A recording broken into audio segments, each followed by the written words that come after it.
such a distinguished audience today, dear Deputy Foreign Minister, ambassadors, excellencies, friends, welcome to Blue Talks hosted by Düzenlendi Foundation and the UN University for Peace. I'd like to thank the Ministry of Foreign Affairs and the Costa Rican Embassy for helping us make this event happen. Excellencies, today the challenge before us is immense. To combat the global crisis of climate change and its effects. This is not a challenge any one nation can face alone. It requires a collective, coordinated effort. It demands diplomacy. Climate change knows no borders. No one is immune to the effects of rising sea levels, devastating natural disasters, and unpredictable weather patterns, which are a global phenomenon that requires a global response. This is where the power of diplomacy shines. Consider the Paris Agreement, an exemplary feat of international diplomacy. Nearly every nation on Earth agreed to work together to cap global warming to well below 2 degrees Celsius.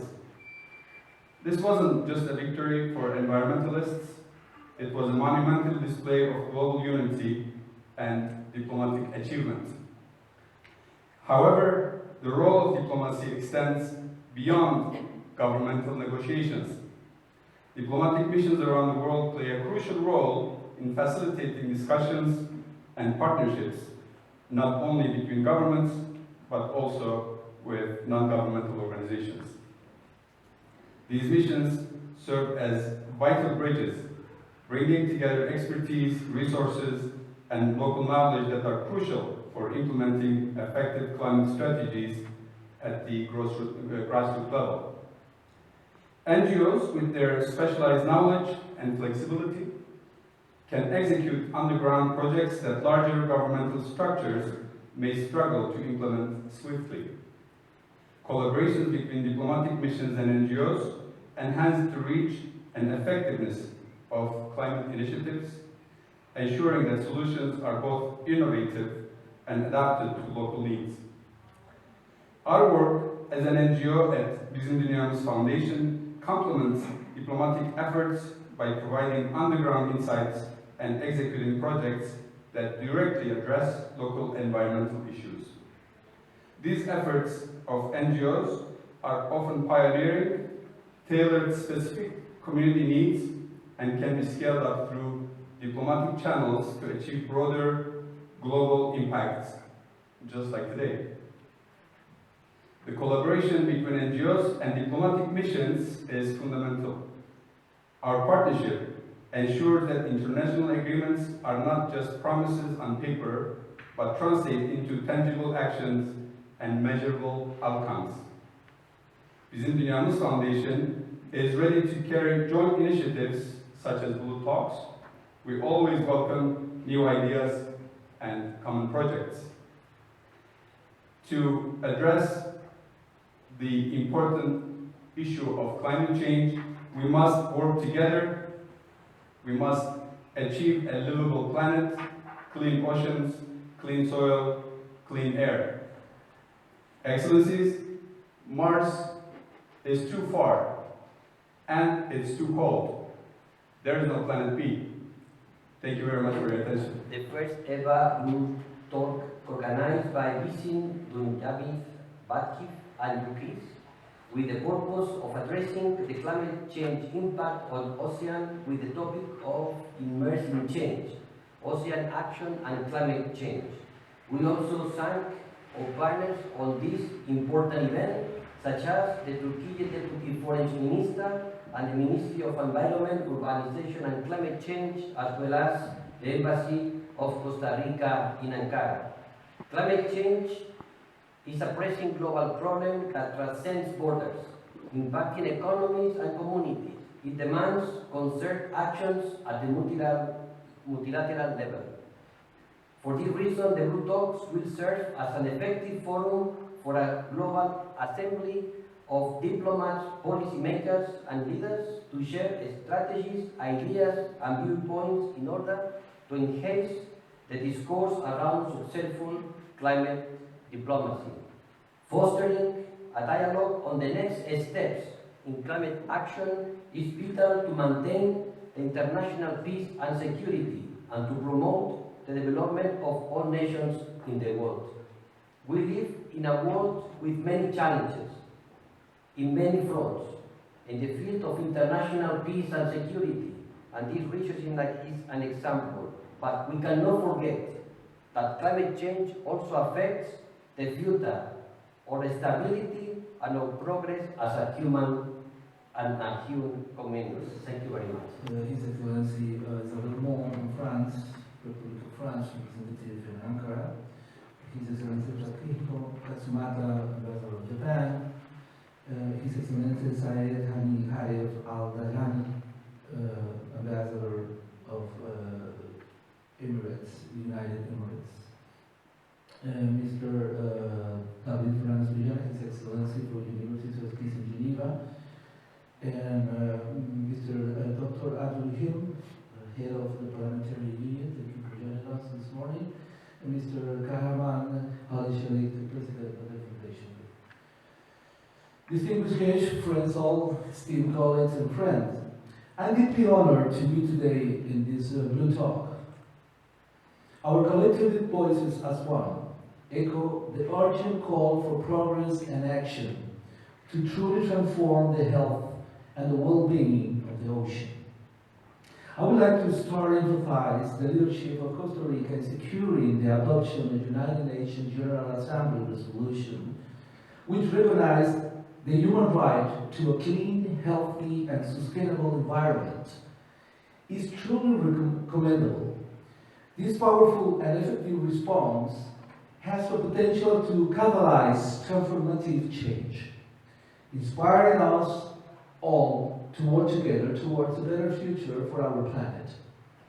Costa Rica is a marine country with more than 51,000 square kilometers of territorial platform, 500,000 square kilometers belongs to the marine area. So we can say Costa Rica is a maritime country. In other words, 92% is more ocean than land in Costa Rica. Under this extensive amount of sea are several sea mounts and the largest volcanic mountain range in the country, the Cordillera Submarina del Coco, with an approximately station of 800 kilometers. It's a privileged country with 6% of the world's biodiversity, with almost 7,000 marine species identified in the water. That includes a variety of fish, marine mammals, sea turtles, corals, and other marine organisms that contribute to the country's coastal ecosystems. Since the year 70s, Costa Rica covers more than 25% of the total continental area occupied by the national park systems, which is made up of protected forest, tropical dry forest, cloud forest, marine areas, and wetlands, 32 national parks, 51 wild refuges, 13 forest reserves, and 8 biological reserves. That is so to say about the 13,000 square kilometers in national parks and reserves. 25% is also in private hands, supported by the programs with the ambiental services provided by the government. So the private sector also can contribute to protect other 20% of their territory. These wilderness areas protect an extraordinary number of animals and plant species. Among other initiatives such as water resource protection, payment of environmental services programs is the NIDES, the first green tax in the world, National Decarbonizing Plan 2030-2050, and other protection programs no less important. The last September 2023 marked a historical milestone. After almost 20 years of negotiations, the agreement on the conservation and sustainable use of biodiversity of areas beyond the national jurisdictions, we call BBNJ, was finally opened for the signature. Costa Rica was privileged to be among the first signatories alongside over 80 nations. As surely as we recognize Costa Rica and France, we co-host the third United Nations Ocean Conference in June 2025 in Nice, France. Prior to this significant gathering, we invite the world to join us in the high-level event on ocean action, Immersed in Change, taking place on June 7th and 8th in Costa Rica this year. This will be an arena not just for dialogue, but also for devising concrete steps such as the relevant issues of this convention BBNJ, Biodiversity on Areas Beyond the National Jurisdictions, as part of one of the official panels of the event of implementation and international agreement for the ocean governance, where we expect to have a wide conversations to how to implement this convention, because that convention is linked with the implementation of other international agreements like the Global Biodiversity Framework and the 30 by 30 goal. Or the other negotiations in the International Seabed Authority and even regionally as part of the Marine Corridor or the Isotropical, we would call CMAR, which we share operations and investigations with Ecuador, Panama, and Colombia, showing that cooperation between the seas is very important, more exploitation. Dear colleagues and friends, our discussion will be enriched by the diverse array of voices, from experts to authorities, and significantly from the civil society and NGOs, who have shown immense interest in our cause. The path to making these conventions a reality is complex, but we are working with determination and optimism. Our collective efforts at the upcoming United Nations Ocean Conference will be essential in ensuring the successful implementation. The journey ahead is challenging, but I truly believe that together we are not just advocates for the ocean, we are its guardians, its voice, its hope. Let us move forward with a commitment and utility, ensuring that our actions today create a ripple effects of generations to come. It is not just about policies we implement, but the stories we create and share, the lives we touch, the legacy and we leave behind to protect. One of the two breaths we take is we owe to the ocean. Half of the oxygen comes from the ocean. As well, the 20% of the protein we consume come from the ocean. On top of that, oceans capture the 30% of the greenhouse gas emissions that warm the atmosphere. For the ocean to continue giving us life, we have to protect it. Cooperation to fight climate change.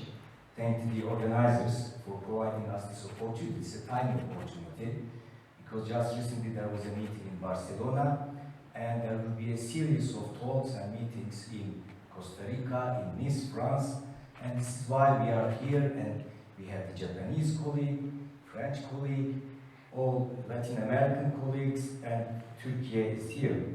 Just before entering to the hall, we were discussing with my dear friend Mustafa about the ocean and Turkey connection, because it's a system, an ecosystem. What happens in Mediterranean or what happens in the oceans, they have reflections to our daily lives. I'm not an expert on climate change and what should be done, but what we know that there are so many challenges, and when you look at the challenges, at least 10 challenges areas are there. Understand and beat the marine pollution, protect and restore ecosystems and biodiversity, sustainable feed the global population, develop a sustainable and equitable ocean economy, unlock ocean-based solutions to climate change, increase community resilience to ocean hazards, expand the global ocean observing system, create a digital representation of the ocean, and also to have skills, knowledge, and technology for all in an equitable way, change humanity's relationship with the ocean. These are the challenges, and there are recipes, remedies for these challenges. To take steps, a step change in ocean monitoring capability is vital. International ambition requires national action, and this action is already overdue. Stronger together, we should work together, cross-sector collaboration, critical to sustainable future. Outside the box thinking, that is what we need actually, and we require it for the ocean communication and increase ocean literacy. We are also in a way illiterate on the ocean issues. Balancing perspectives, inclusion, equity and diversity are key success. So why we have all these remedies and challenges and why we cannot succeed?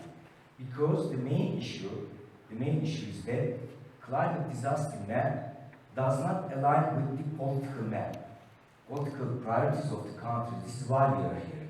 We are at a stage that 70% of the surface of the ocean globe is ocean. And we are talking about the main channel, the main source of energy, agriculture, transportation, commerce, and we need oceans more than ever. And if we go like this, we will have serious problems. And this is why the burden is on our shoulders. And there are also some challenges like protectionism. It looks like a climate issue, environmental issue, but it is related with trade, and green technology subsidy race becomes a trade race.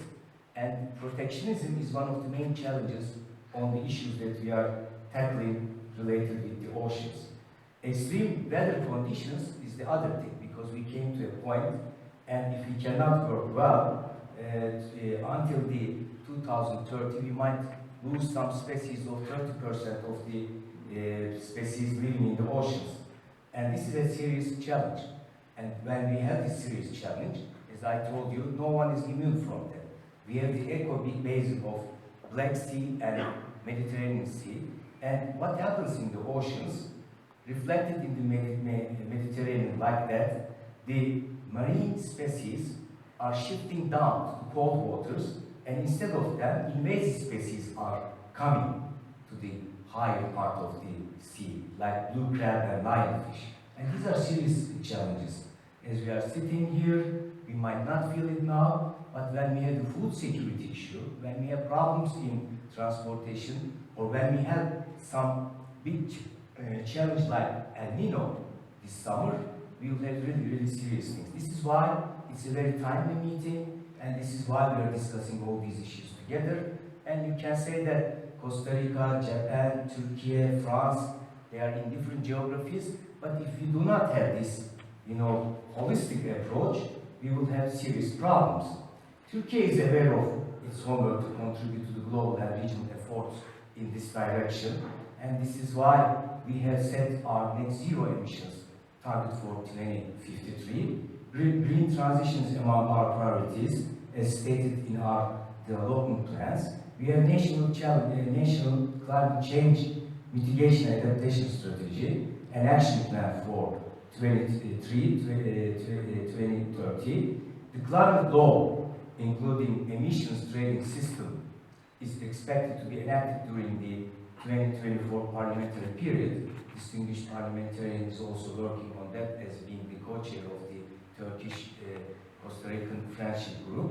And also, based on our good cooperation through the DEUCAM and other concentrations, we have a UNEP Med Action, Mediterranean Action Plan, and we managed to establish the Climate Change Regional Activity Center.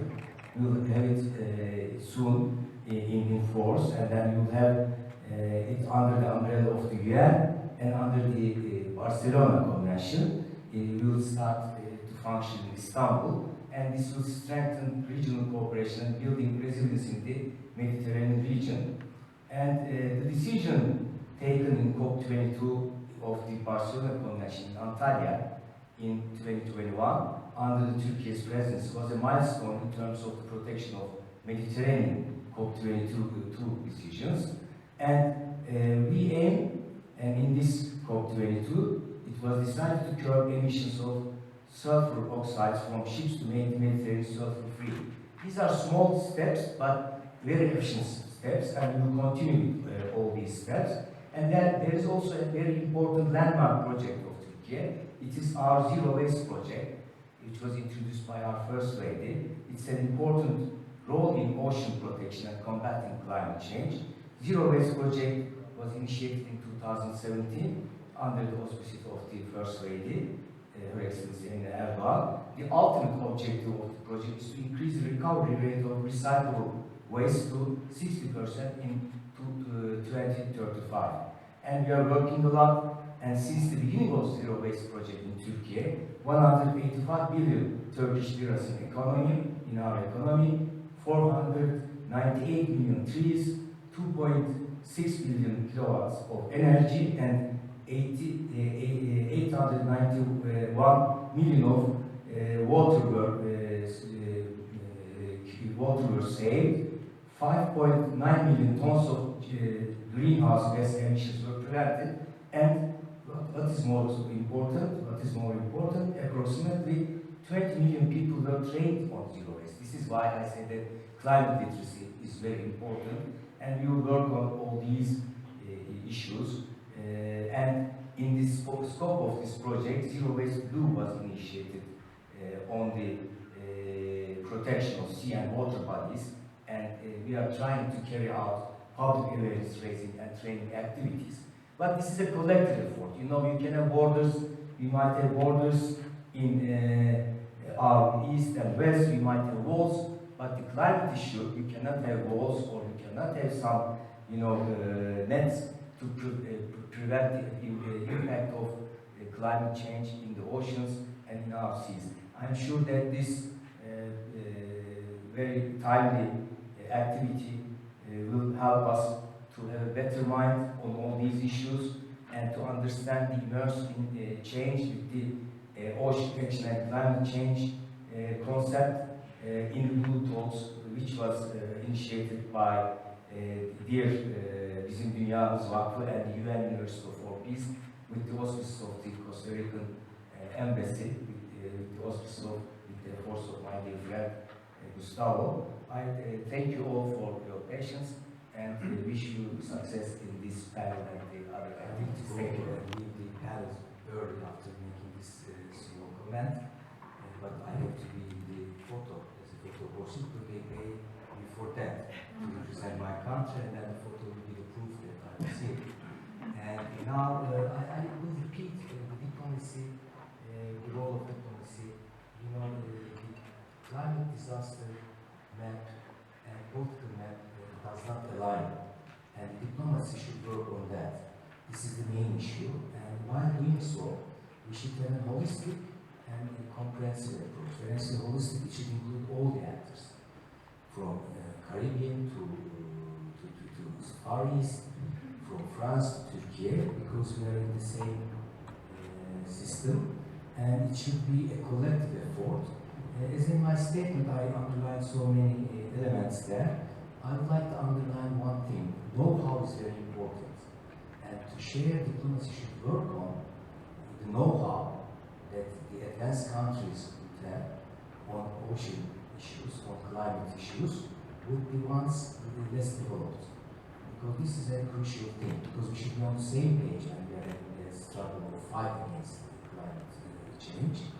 I say fight against, we came to a degree that whatever we do, we might not be able to get the degree 1.5, because last week it was 1.57. And also what we see that the ice glaciers are melting, there might be some new formulas, and then there are 87 satellites flying over the sky.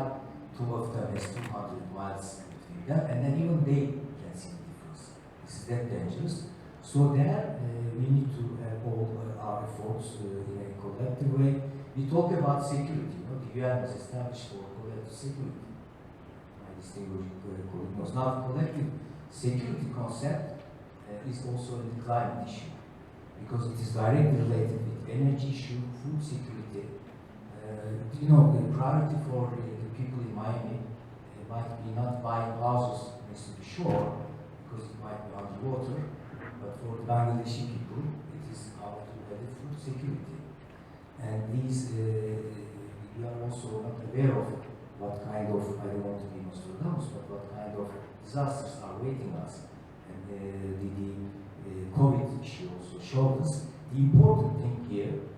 We need to work together. Of course, every country has its own interest, but the common denominator should be determined, like not to crack the supply chains, not to crack the value chains, and climate issues is one of the most crucial elements when we look at the issue in a part and parcel way. Thank you.